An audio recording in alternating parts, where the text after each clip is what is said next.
begin tonight with Donald Trump's take on law and order, as we now live in a country where the rule of law comes second to whatever Trump wants. We saw that on day one when Trump gave full pardons to the 1,500 January 6 insurrectionists, including the hundreds who violently attacked law enforcement officers. Considering the MAGA mob were called to the Capitol by Donald Trump, the rule of law did not apply to them.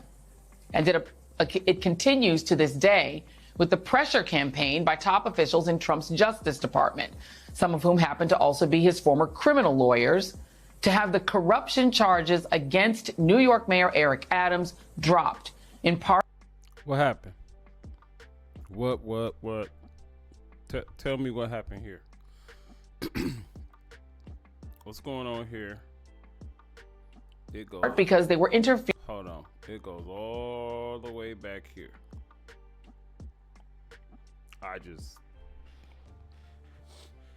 What happened? With Adams' ability to focus on the administration's immigration priorities. As of today, 7 top federal prosecutors and officials, including the acting U.S. attorney for the Southern District of New York, Danielle Sassoon, have resigned in protest. The 7th resignation coming this morning from Hagan Scotton, an assistant U.S. attorney at the SDNY who didn't hold back in his letter to Trump's acting Deputy Attorney General Emil Bovee, writing, "No system of ordered liberty can allow the government to use the carrot of dismissing charges or the stick of threatening to bring them again to induce an elected official to support its policy objectives." He also wrote, "But any assistant U.S. attorney would know that our laws and traditions do not allow using the prosecutorial power to influence other citizens, much less elected officials, in this way. If no lawyer within earshot of the president is willing to give him that advice, then I expect you will eventually find someone who is enough of a fool or enough of a coward to file your motion. But it was never going to be me." So they're reading this with all these prosecutors resigning. They're reading this like it's a bad thing. Because guess who is going to appoint those prosecutors? Yeah, Donald Trump. Now, the way I see this is he now knows who's on board with some of the things that he's trying to do. Because U7 I don't know if he appointed all 7 of them. I know he appointed the head prosecutor, Ms. Sassoon. I know he appointed her. And that was less than a month ago. But now he knows who's on board with him and who's not as far as these particular matters go. So the next ones that he's going to appoint, they're going to be even more on board, because if he appointed them during his last presidency when he was real green. He really didn't know how a lot of these things worked. Oh, he know now. He has a real firm grasp on how these things work. So MSNBC, 7 prosecutors designed, and this one, Hagan Scotton, what'd he say? Enough of a coward to file your motion, but it was never going to be me. Deuces. See ya. So now we go get somebody in there, in his spot and the other spots, that are really gonna be on board with what Trump trying to do. So y'all making this seem like it's a bad thing. Oh, no. It's a good thing. And the DOJ finally found someone to formally file the motion to dismiss the case. Ed Sullivan, a trial attorney with the Public Integrity Unit who is nearing retirement. He officially did that in just the last hour. It still requires a federal court judge to approve the decision before the charges can be dropped. But it came only after Bovee gave the remaining lawyers in the DOJ's Public Integrity section a 1-hour deadline earlier today for someone to agree to file it, or as Reuters reports, risk seeing all of the prosecutors in that section get fired. And according to two former DOJ officials, on top of that mob-like threat, Bovee ordered that what amounts to a second quid pro quo, expressly promising a leadership position to whoever agreed to sign and file the order. And I say second because accusations of quid pro quo. And then the other thing with people like this lady and pretty much any Democrat that you've ever heard of, or MSNBC or outlets like this, I think they're lying most of the time. That I can't verify everything that she's saying right now, but this reaction is just gonna go off what she's saying. And that last little bit that she said right there, that doesn't sound like truth to me. There's no quid pro quo, because all the things that Eric Adams, the New York mayor, is doing right now, he said it before Trump was even inaugurated, before Trump even won. He said he would cooperate with them. And if it is quid pro quo, nobody does that better than the Democrats. Nobody does that better than they do. So I don't fault Eric Adams at all if that's what is going on here. Regardless of that, he's cooperating with Trump, Eric Adams, as far as the mass deportations that are going on in New York and with ICE.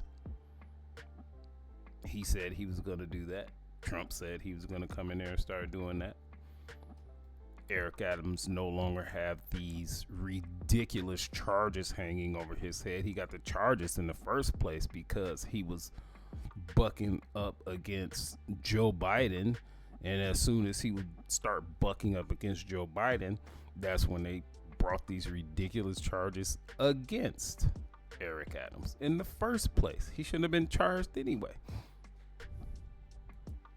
Quote, are nothing new in this situation, with Daniel Sassoon making that claim in her resignation letter, saying that she witnessed Adams' attorney indicate that Adams would only be able to help push Trump's immigration enforcement policies if the charges against him were dropped. Sound like a this lie. morning, Adams responded, of course, on Fox. Think about that. Think about that. Think about my attorney, Alex Spira, one of the top trial attorneys in the country. Imagine him going inside saying that the only way Mayor Adams is going to assist in immigration, which I was calling for since 2022, right, is if you drop the charges. That's quid pro quo. That's a crime. It took her 3 weeks to report in front of her a criminal action. Right. Come on, this is silly. Well, first, I should note that Adams' attorney, Alex Spira, who you just heard him mention, also represents none other than Trump's co-president, Elon Musk. Interesting, right? And second, it is hard not to find it ridiculous when Adams... Trump's co-president, pay attention to the words, co-president. There's no such thing as a co-president. Elon Musk can only advise. He can only suggest. To say that he's a co-president means he actually has some type of power. He can't do anything unless Donald Trump says, okay, let's do that. And then Donald Trump has to sign off on it. Is seen sitting next to Trump's border czar, Tom Homan, right there on Fox, who just minutes later all but confirms the quid pro quo with a threat to Adams on live TV. If he doesn't come through, I'll be back in New York City, and we won't be sitting on the couch. I'll be in his office, up his butt, saying, where the hell is the agreement we came to? Huh, up his butt? Nice. As I said at the top, welcome to Trump's twisted version of law and order. Joining me now is Harry Litman, former U.S. Attorney and former Deputy Assistant Attorney General, and Christina Greer, political scientist, co-host of the FAQ New York City podcast, and author of How to Build a Democracy. Harry, I do want to start with you because you have been posting some knowledge of how this has all gone down. Can you give us sort of the back and forth as to how we got to here, where this motion has now been filed ordering the dismissal of these charges? Sure. I mean, as you say, Joy, there was a cascading series of resignations, and that is just the ultimate, the only thing that an honorable career prosecutor or any prosecutor can do when confronted with an illegal order. They do it again and again and again. Recall in the Saturday Night Massacre, it only went to 3 people. Here it goes all the way down and threatens to keep going forever. They put everybody in a room as if they're third graders and someone has stolen a pack of lifesavers. They say, if you don't play ball, as we say, we're going to fire everybody. Almost unimaginably brutal and unprofessional treatment. One person who's about to retire steps up after they all consider, should we resign en masse, and does the dirty deed. Of course, he's got a hard road to hoe in front of him because it has to go in front of the court that has to decide, is this in the interest of justice, and may well want to take evidence about it. But it was done in the most sort of brutal and unprofessional fashion, clearly in DOJ history. And this was, I just want to emphasize to everyone, anyone of any stripe who's talking about it was done in brutal fashion, really. And y'all didn't try to come after Donald Trump in every single way possible, including attempted assassination twice, trying to take all the man's money, making up charges. The charges were the same as Joe Biden. Nothing came of the Joe Biden charges with the classified documents. But you came after Donald Trump for the same thing. All that was the DOJ, the Department of Justice. But since he's doing this way, it does not compare to the things that all you Democrats were doing to Donald Trump. This man is tough as nails. All this crap y'all threw at him, and now that he's in the office, y'all continue to be in his way, impede any type of progress or anything, right? The state of California has set aside $50 million, 50, to combat anything that Donald Trump is trying to do, as far as that goes, right? Couldn't that $50 million be better spent somewhere else? Couldn't it? But no, y'all just want to take Democrats, and this is all Democrats. Couldn't you take that $50 million and spread it throughout the people in the state of California? The largest homeless population is in the state of California. They done put billions and billions of dollars to combat homelessness. What happened when they put all that money into homelessness? You know what happened?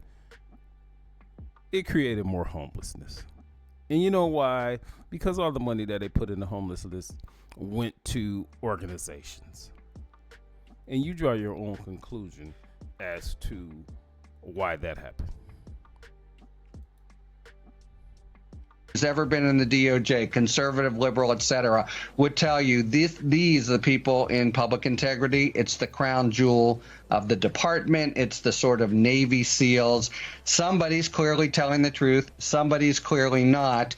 And I think the written record and just who they are makes it really clear what happened here. Just one quick point. The most startling of all of this back and forth is that the acting deputy attorney general said, dismiss the case, but not because of the law or facts, which is the lifeblood of the DOJ. And that's what really sets up what was so corrupt and the aftermath, therefore, so brutal about what they did. I mean, you were kind to describe it as almost. So all of a sudden, the DOJ should operate with integrity now that Trump's in charge when they did the total opposite when Biden was in charge? Is that what we saying? Oh, okay. Such kids in a room, it sounds like a hostage situation where you do it or That's right. everybody gets thrown out of here. And then also, if you do it, maybe we'll give you a little something. It was very mafia feeling. I want to, because you mentioned the reason for the dismissal. Here's part 5 of this dismissal. It says, in connection with that determination directive, the acting deputy attorney general concluded that dismissal is necessary because of appearances of impropriety and risks of interference with the 2025 elections in New York City. You skip down to 6 and they say that these proceedings would interfere with the defendant's ability to govern in New York City, which poses unacceptable threats to public safety, national security, and related federal immigration initiatives and policies. To your point, Harry, none of this is about the actual facts in the case. They're saying we need him to do policy for the president. And especially number 6, you saw the letter and you read from it by the way, a John. That is not what that's saying at all. It says it will interfere with him as the mayor to govern his city. That has nothing to do with the president. Pay attention to everything that they just make up stuff. They just talking lies. How can you even sleep at night if you lie? John Roberts clerk, who has 2 bronze medals for valorous service in Iraq, says you cannot do this. I think Beauvais is trying to leave a little room in this appearance of impropriety to suggest, as the Attorney General, Pam Bondi, has, this is just a politicized prosecution. That's simply false. It's a lie. And that's, however, if they could have played that card, it would have been one thing. But they didn't. They've conceded from the start. This is not the facts, not the law. That's what it would mean if it were all politicized. So they've got a very bad hand and really rough people on the other side with impeccable credentials. Yeah, indeed. Christina, how does this play out for the mayor? He looked incredibly weak, sitting there on a leash next to his handler, who apparently is now Tom Homan, who made this really vulgar reference that essentially he's going to be inside of his posterior if he looked weak sitting next to his handler.